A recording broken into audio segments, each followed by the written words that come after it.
Apakah benar bahwa pada dinasti Rasuli abad ke-7 di Yaman ada sebuah sensus yang tidak memasukkan keturunan Ba'alawi sebagai cucu Kanjeng Nabi? Ucapan ini disampaikan oleh Raden Fakih Wiradiningrat sewaktu ngobrol live dengan Gus Fuad. Mari kita ulas. Contoh yang paling fatal jadi, yang paling fatal, yang ini menunjukkan bahwa Ahlul Balad Yaman, dinasti Rasuli pada abad ke-7 pernah melakukan sensus siapa sih Ahlul Balad di seluruh Yaman. Tidak ada Ba'alawi tercatat sebagai dzurriyyah Rasul di abad ke-7.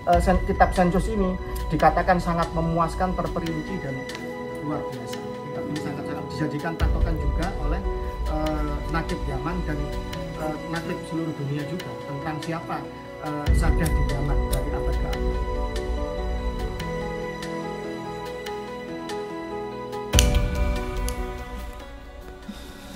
Dua hari yang lalu, terhitung sejak video ini diunggah, awalnya saya pengen nonton cekcok youtuber yang pro Ba'alawi dengan pro Kiai Imaduddin Al-Bantani. Kemudian YouTube ngasih rekomendasi video live Gus Fuad dan Raden Fakih Wiradiningrat. Di situ ada keterangan sensus Ahlul Balad pada dinasti Rasuli abad ke-7. Untuk memperkuat bahwa kitab ini benar-benar muktabar, kata Raden Fakih, kitab sensus ini dikatakan beliau sangat memuaskan, terperinci, luar biasa, bahkan dikatakan sebagai kitab rujukan Nakobat Internasional, organisasi yang mengurus silsilah kabilah Arab. Coba kita tarik kata kunci dari penjelasan Raden Fakih. Pertama, kitab sensus.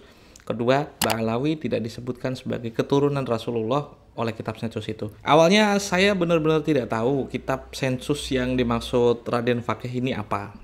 Saya lantas buka Maktabah Syamilah, saya cari-cari di archive.org dan di Nurbook, nyaris tidak menemukannya. Karena tidak menemukan, saya cuma bisa menebak-nebak dengan mempersempit pencarian kata kunci di Google. Dinasti Rasuli, sensus, Ahlul Balad, Fakih Wiradiningrat. Kemudian saya diantarkan pada sebuah halaman yang cukup asing di telinga saya. Ternyata yang disebut Raden Fakih adalah kitab Turfatul Ashab fi Ma'rifatil Ansab yang ditulis oleh Sultan ketiga dinasti Rasul Yaman bernama Sultan Umar ibn Yusuf ibn Rasul. Ia adalah pemimpin dinasti Rasuli abad ke-7, menggantikan sultan sebelumnya pada tahun 694 sebagai penerus, termasuk sederet nama ahli nasab pada Ensiklopedia Tabaqatun Nasabin, dan meninggal pada tahun 696. Kitab yang dimaksud Raden Fakih sebagai sensus ini pun sahih menjadi buku yang ia tulis. Jadi Sultan ini bertahta sekitar 2 tahun, yaitu pada bulan Ramadan 694 hingga bulan Safar 696. Jika Anda kurangi halaman pengantar percetakan, halaman indeks, halaman daftar isi, kitab ini hanya berisi 146 halaman. Seharian saya baca-baca, saya coret-coret PDF-nya, dan saya masih belum yakin jika kitab ini disebut sensus. Raden Fakih sahih menyebut ini sensus jika memang dilakukan otoritas Yaman kalau mencatat seluruh penduduk Yaman. Karena aktivitas mengambil sebagian saja untuk tujuan tertentu itu disebut sampling. Makanya disebut sampel, bukan sensus. Dan sensus macam apa yang dimulai dengan mencatat keturunan Nabi Adam?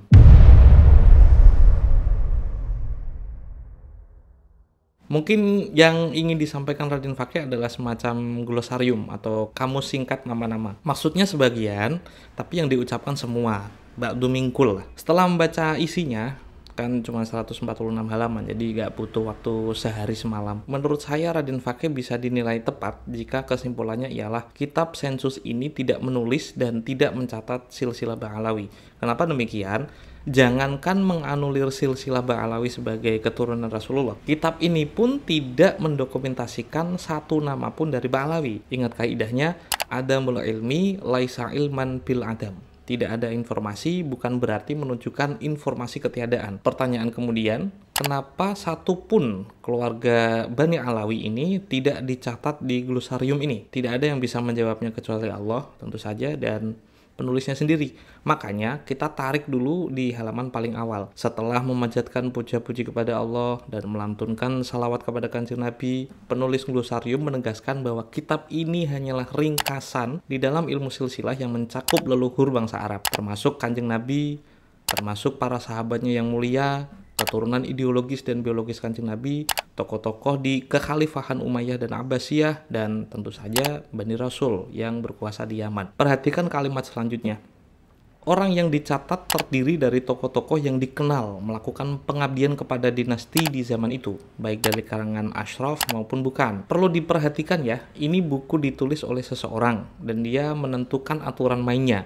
Makanya kita kudu mengikuti aturan main yang ia pasang. Jawaban dari pertanyaan kenapa Ba'alawi tidak dicatat di sini, kemungkinannya ada dua. Pertama, keturunan Ba'alawi tidak ada yang mengabdi kepada dinasti sebagai tokoh maupun pejabat. Atau yang kedua, memang keturunan Ba'alawi tidak ada di Yaman.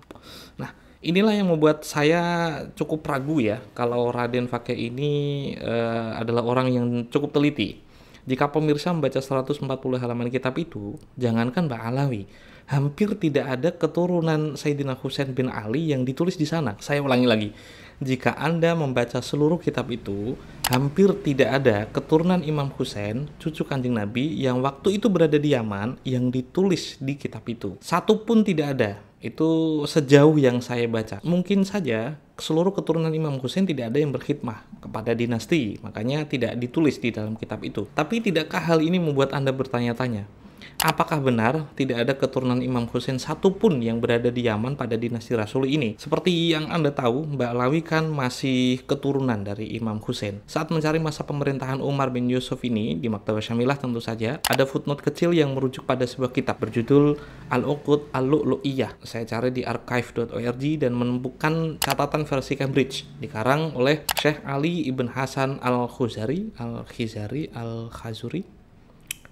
Ini kitab ensiklopedia sejarah dinasti Rasuli yang ditulis oleh sejarawan yang wafat pada tahun 812 dan sangat mungkin sezaman dengan Sultan ketiga dinasti Rasuli yang mengarang glosarium tadi. Wa fiha tu fil faqihul imam al-Bahri Abul Atiq Abu Bakar il-Anqal wa kana min suduril fuqaha tafaqqaha bi Syarif Utsman bin Atiq al-Husaini hatta qila law lam yujad lamata madhhabu Abi Hanifah fil Yaman. Wa fi hadha sanah tufiya Sayyid Al-Ajal Al-Fadil Yahya bin Muhammad bin Ahmad bin Ali bin Siraj bin Hasan As-Siraji nisbatun ila juddi Siraj ahadul ashraf al-Husainiyina wa kana imaman kabiran fi mazhabi Zaidiyah. Wa fiha tufiya Syekh Abdul Hasan Ali bin Umar al-Ma'ruf bil Ahdal wa kana kabirul qadri syahirul dzikri yuqalu anna jiddahu Muhammad qadima minal Iraq ilal Yaman ala qadmi tasawuf wa huwa syarifun Husainiyun. Benar jika mereka wafat sebelum mu'alif Turfatul Ashab ini bertakhta, tapi hampir dipastikan mereka hidup di Yaman sezaman dengan penguasa Rasuli ketiga tadi ini masih hidup. Jika 1-2 orang Husaini tidak ditulis, mungkin bisa disebut sabekun ya, kekeliruan kecil. Tapi jika sudah sampai 3 kali lebih, seharusnya kita berpikir jika ini ada pola. Apalagi seorang nasabah sezaman dengan dinasti Rasuli ini, yaitu pengarang As-Suluk, menyebutkan paling tidak lebih dari 5 orang Husaini yang berada di Yaman. Ini memang belum saya pastikan karena cuma berdasarkan ingatan.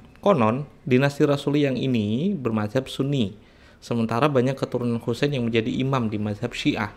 Jika Anda berpikir sama seperti yang saya pikirkan, seharusnya kita bisa menebak jika situasi zaman itu masih ketat dengan kompetisi teologis antar mazhab yang sangat rumit. Makanya cukup bisa dimaklumi jika keturunan Husain yang masih dicari-cari untuk dijadikan imam Syiah tidak ditulis di dalam kitab seorang Sunni. Jika benar mu'alif Turfa ini Sunni dan punya sentimen ideologis dengan Syiah, bukankah di antara Husaini tadi ada tokoh penting yang membuat mazhab Hanafi tetap hidup di Yaman? Apa alasan untuk tidak mencatatnya? Atau jika memang tidak ada kompetisi teologis antar mazhab, kenapa dinasti yang tidak berkompetisi teologis dan mazhab juga tidak mencatatnya? Jika semua spekulasi ini meleset, kita kan cuma bisa kembali pada batasan-batasan yang disebutkan oleh pengarangnya tadi, yaitu aturan main seorang penulis dalam bukunya, bahwa ia hanya menulis apa yang sesuai aturan mainnya, dan aturan main itu ialah tokoh-tokoh yang berkhidmah pada dinasti. Makanya orang yang tidak dicatat bukan berarti tidak ada, tapi memang tidak berkhidmah kepada dinasti. Dari sini sepertinya kita bisa memahami kalau buku ini tidak bisa dipakai untuk membatalkan nasab Ba'alawi. Kenapa?